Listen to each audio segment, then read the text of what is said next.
más que decirle, quiero invitarles a buscar en sus Biblias allá en el libro de los Hechos. Vamos a mirar el capítulo 3, el libro de los Hechos. En el día de hoy vamos a considerar, algunos le llaman el primer milagro, pero no creo que es el primer milagro, no sé. Porque mira conmigo en Hechos capítulo 2, mira Hechos capítulo 2.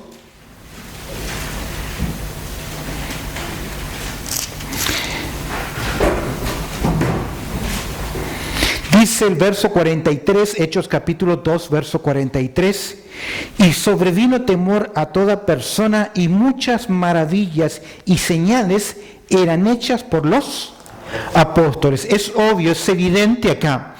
Intenté preparar, tengo una introducción muy grande con respecto a por qué en este momento de la historia de la iglesia hay señales, hay prodigios y hay milagros. Cuando uno estudia la historia bíblica, no siempre hubo señales y prodigios y milagros.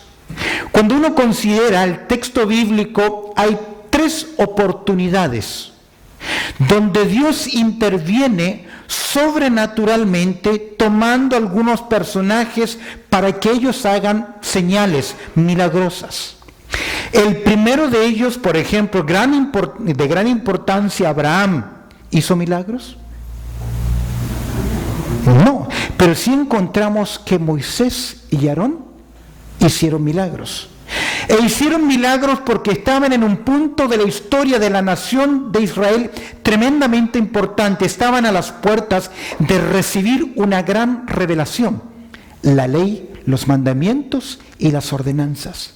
Luego pasa la historia bíblica y no hay más milagros hasta que nos encontramos con el profeta Elías y Eliseo. Nuevamente encontramos 2 personajes y la nación de Israel ha abandonado a Dios. Y Dios quiere establecer nuevamente el ministerio de sus profetas y entrega un mensaje directo a Acab, Dios nuevamente hablando a la nación de Israel. Luego ya no hay más milagros. A pesar que tenemos, por ejemplo, a Daniel, un gran profeta, Jeremías, Isaías, Habacuc, Joel, Dios no los utilizó haciendo milagros. Pero luego llegamos al Nuevo Testamento, donde encontramos al Señor Jesucristo y encontramos a los apóstoles haciendo señales, prodigios y milagros. Ahora, quiero decirte algo, Dios obra milagros, ¿amén? Pero no todo el tiempo Dios está haciendo milagros, porque si son continuos, dejan de ser milagros y se convierten en normales.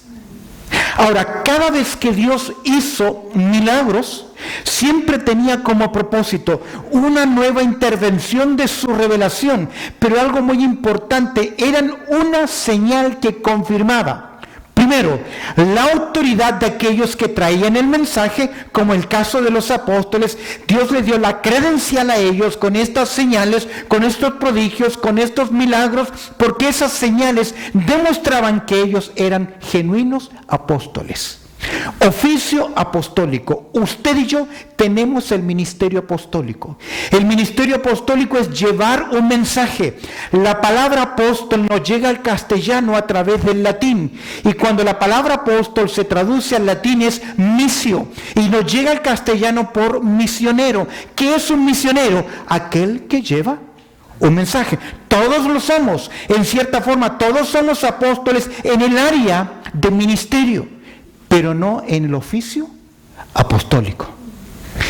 Cuando Jesús hizo milagros, era la demostración que Él era el ungido de Jehová. Son una señal, confirman la autoridad y eran como señales para una intervención divina. Cuando nosotros llegamos o estudiamos el libro de los Hechos o la historia del cristianismo, hasta más o menos el año 60, ya los milagros dejan de ser evidentes, continuos. ¿Recuerdas que Pablo tenía la capacidad de hacer milagros, pero ya tiene que aconsejarle a Timoteo qué cosa?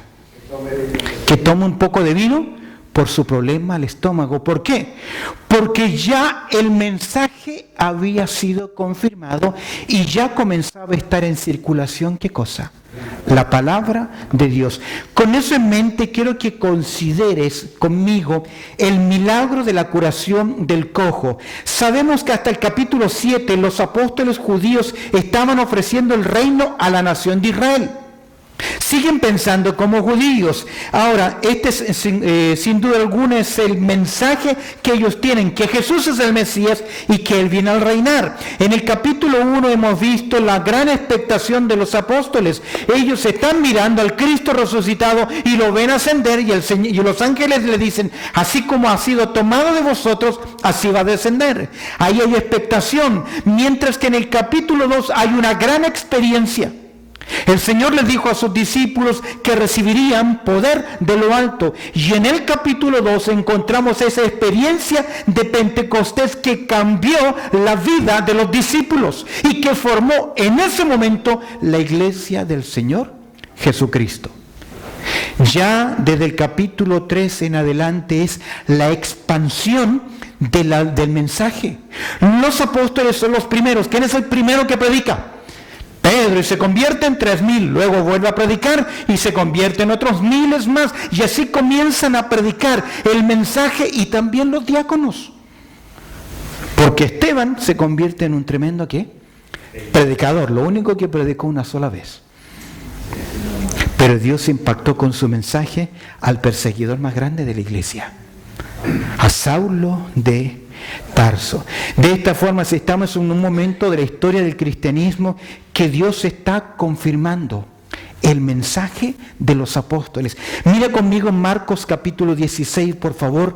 En ese capítulo, a partir de Marcos capítulo 16, no lo vamos a estudiar, pero quiero que mires en Marcos allá en el capítulo 16.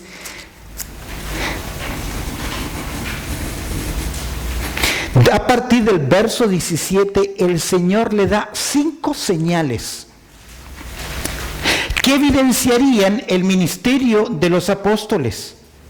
Estas señales seguirán a los que creen. El texto griego dice, ustedes que han creído. Se refiere específicamente a los apóstoles. Verso 20, que es el texto que quiero que mires.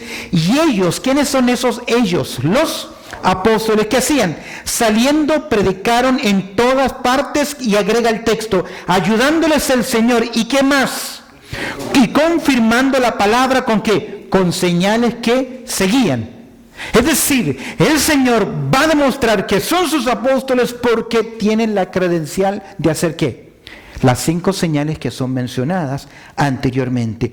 Hoy veremos, ya abre tu Biblia por favor, allá en el libro de los Hechos, en el capítulo 3. Hoy vamos a considerar un milagro asombroso. Posiblemente Lucas escogió este milagro por su carácter público y por su relación con el progreso de la iglesia primitiva. ¿Recuerdas que te decía en el capítulo 2, verso 43, que señales se hacían por mano de los apóstoles? Lucas escoge este milagro en particular para mostrar cómo la iglesia comienza a crecer.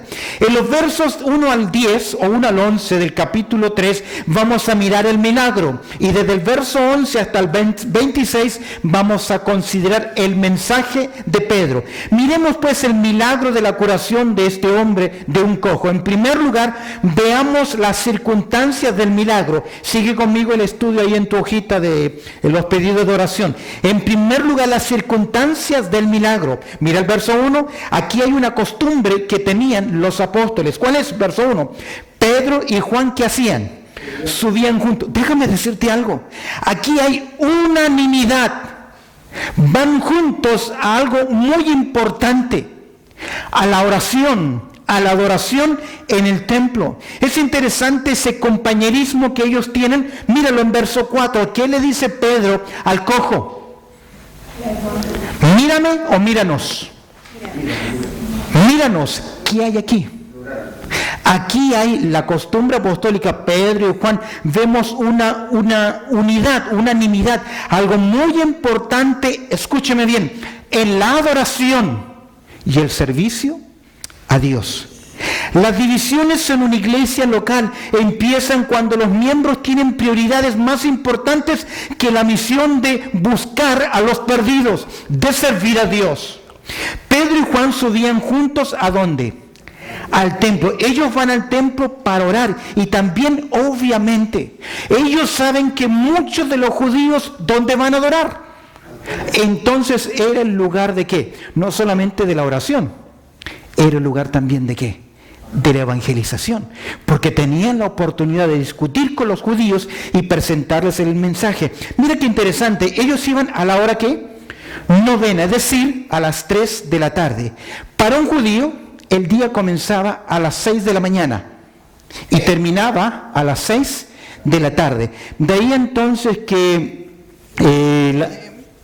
la hora tercera era a las 9 de la mañana, la hora sexta era el mediodía y la hora novena eran las 3 de la tarde. En estos 3 tiempos, los judíos iban al templo a orar. ¿Por qué? Porque ya era una tradición antigua. ¿Recuerdas que Daniel oraba cuántas? 3 veces al día. El salmista oraba también mañana, mediodía y tarde. Era la costumbre hebrea de orar. Y aquí hay algo muy importante. No podemos servir a Dios si no va respaldado ese servicio ¿con qué? Con el ministerio de la oración. Mira, en primer lugar hemos visto la costumbre de los apóstoles ellos se reúnen en las casas, pero también se reúnen en el templo, adoran, enseñan la palabra, tienen la oportunidad de evangelizar. Mira, el verso 2, la condición del hombre enfermo. Mira, y era traído un hombre cojo de nacimiento. Aquí la medicina no había nada que pudiera hacer. Era un hombre en completa miseria, un impedimento físico. Nunca él había tenido la experiencia de pararse solo sobre sus pies y poder avanzar como algo normal que Dios nos ha dado a nosotros. Mira el texto. Tenía amigos, mira la condición del hombre enfermo, a quienes ponían cada día a la puerta del templo. Sabemos por Hechos capítulo 4, verso 22, que este hombre tenía 40 años de edad. Algunos de los amigos lo traían, a quienes ponían cada día a la puerta del templo.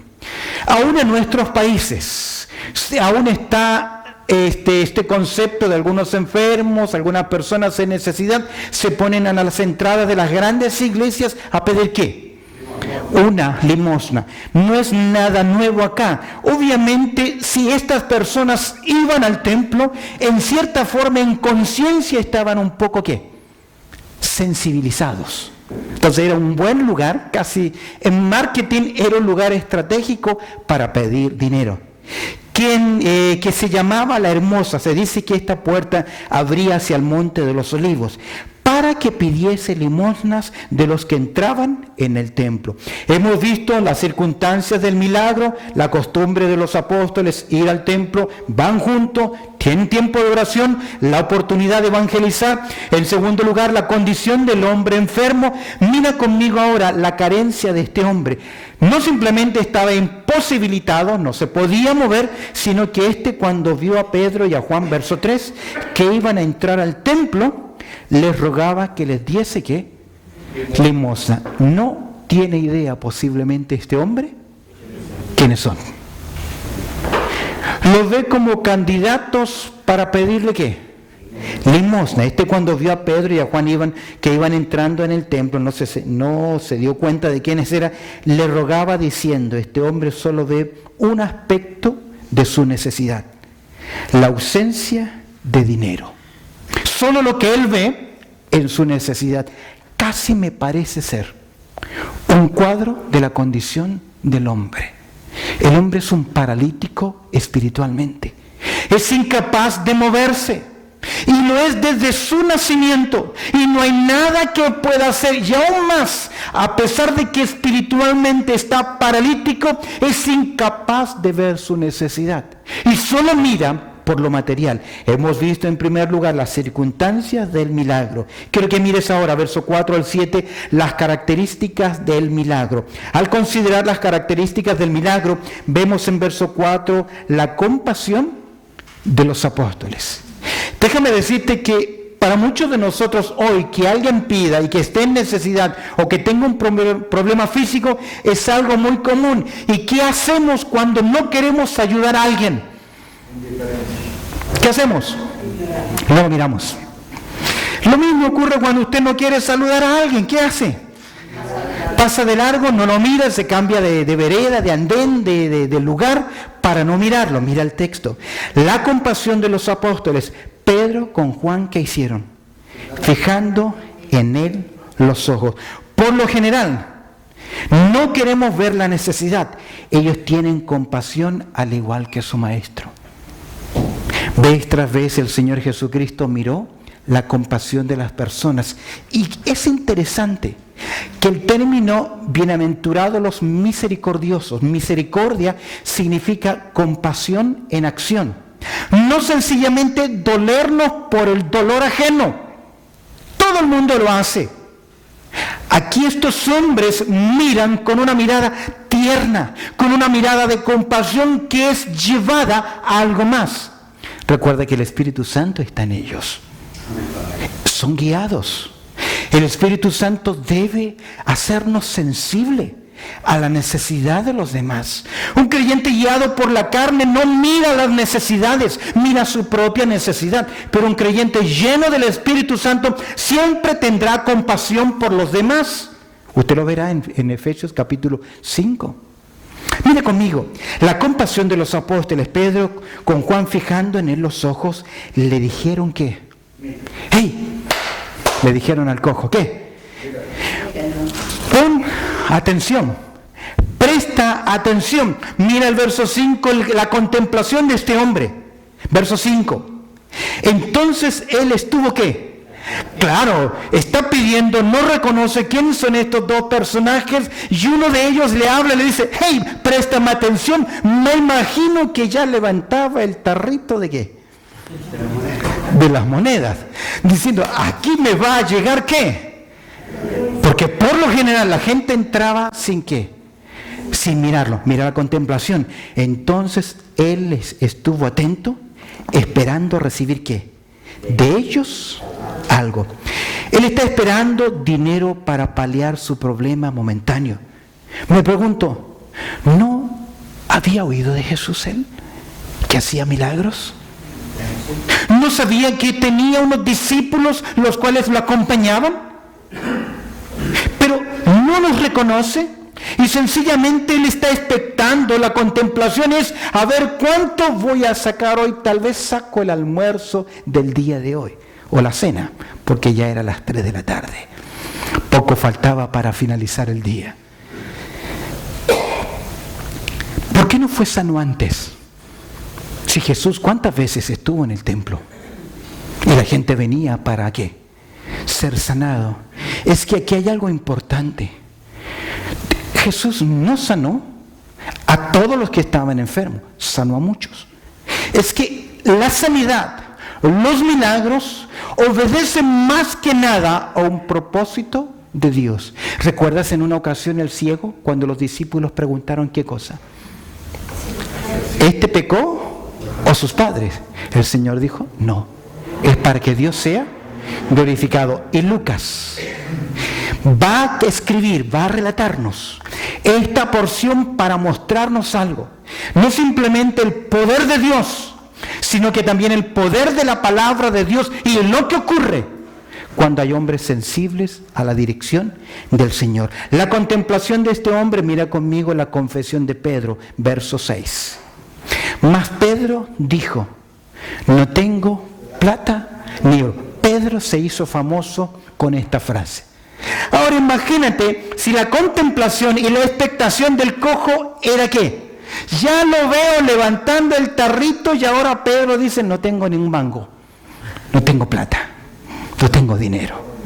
Se tiene que haber desinflado. Es que la visión de este hombre solamente es ¿en qué? En lo físico. Por ahí hay un dicho que dice, dale un pez a un hombre y tendrá alimento para un día. Enséñale a pescar y tendrá alimento todos los días. Él no ve más allá del pragmatismo del momento de su necesidad. Mas Pedro dijo, no tengo plata ni oro. Yo creo que es cierto. Recuerda que ya la iglesia está viviendo en comunidad y todo el dinerito que hay lo reparten ¿para qué? Para cubrir las necesidades. Pero lo que tengo, te doy. ¿Qué tenía él? ¿Qué tenía él? Todos tenemos el Espíritu Santo. Él tenía autoridad apostólica. El Señor le había dado a él algo que no todos los hombres tienen. Poder para hacer milagros.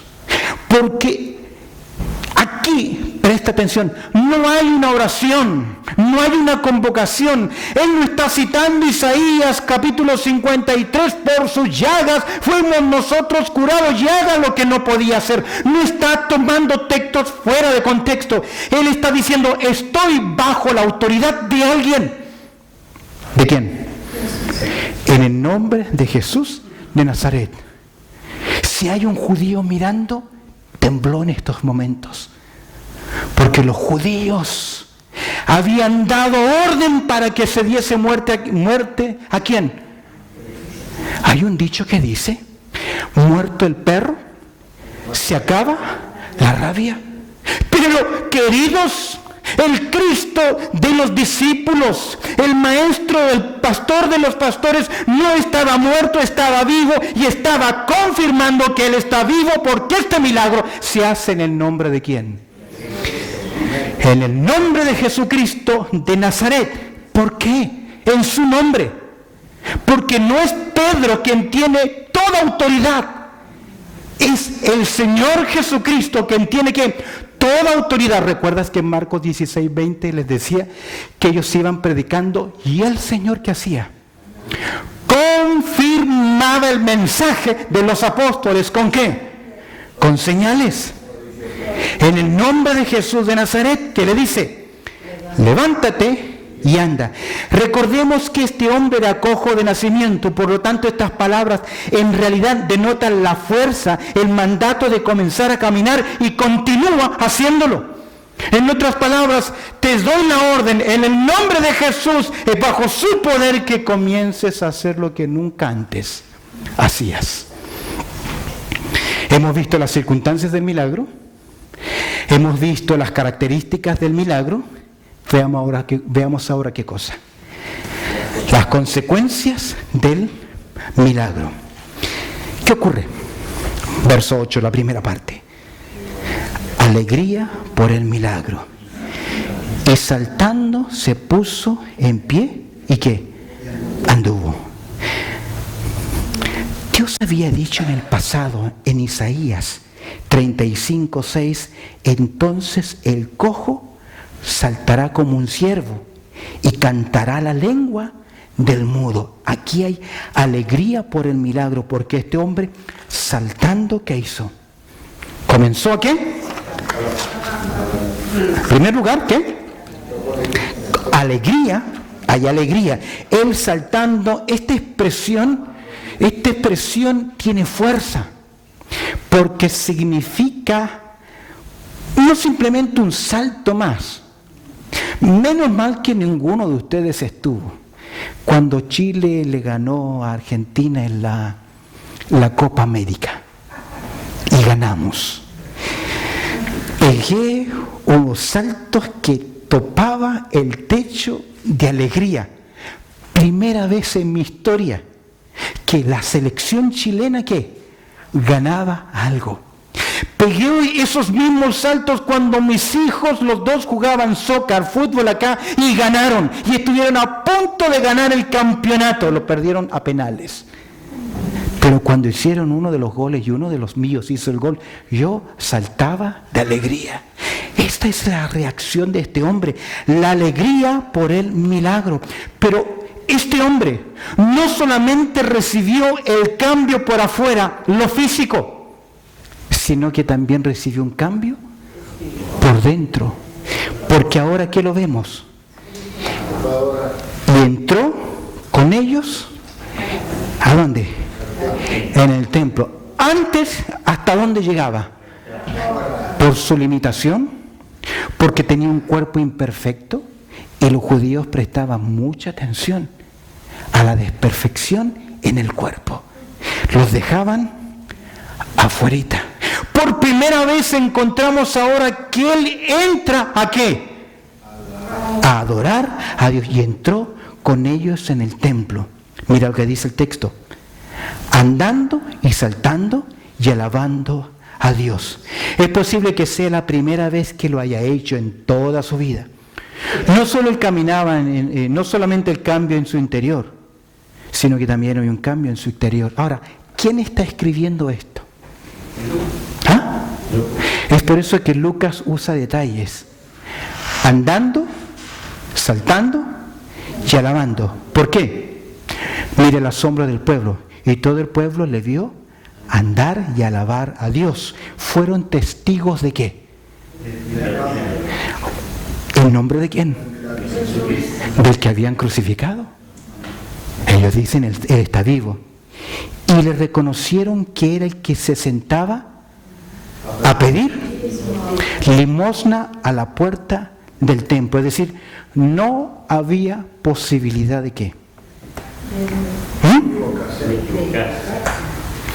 Ahora, este hombre sintió que sus piernas se afirmaron y aquí no hay duda, la hermosa, y se llenaron de asombro y espanto por lo que había sucedido.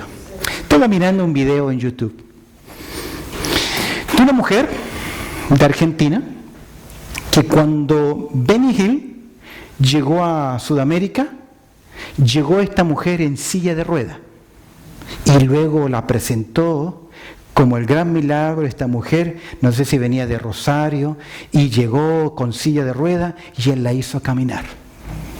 Llegó Guillermo, otro apóstol más, otro predicador más, después de Benny Hill, y ocurrió exactamente lo mismo. La misma mujer llegó en silla de ruedas y en la campaña de Guillermo Maldonado pasó al frente. En ambas ocasiones la mujer dijo, es que yo los quería conocer de cerca a los siervos de Dios. ¿En cuál de los dos se sanó? ¿Benny Hill o Maldonado? O tal vez nunca estuvo enferma. Pero aquí ¿qué hay? Porque Lucas dice que sus piernas fueron afirmadas. Lucas es un médico, ¿recuerda? Él escribe con precisión el milagro de la curación de un cojo. Mira conmigo para reflexionar. Mira conmigo en tu apunte, por favor. Todo creyente tiene el privilegio de orar por los enfermos para que sanen. ¿Amén? Amén. Yo creo eso y debemos hacerlo. ¿Amén? Amén. Pero Pedro no pidió al Señor sanidad para el cojo, sino que le dio libremente lo que tenía. Le ordenó levantarse y que caminara, cosa que nosotros no podemos hacer. No podemos hacer.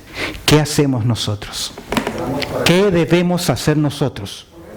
Orar por las personas que están en necesidad, para que Dios en su soberanía, en sus propósitos divinos, que haga la obra. Y hay que orar con fe.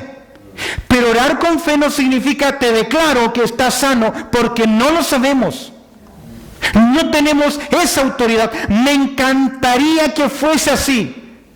Pero el Dios del cielo le plació que los milagros tenían propósitos específicos. Así como la condición del mendigo, nuestra situación se encuentra desvalidamente lisiada, incapaz de caminar espiritualmente, si Dios no interviene. ¿En dónde? En nuestras vidas. Una reflexión más.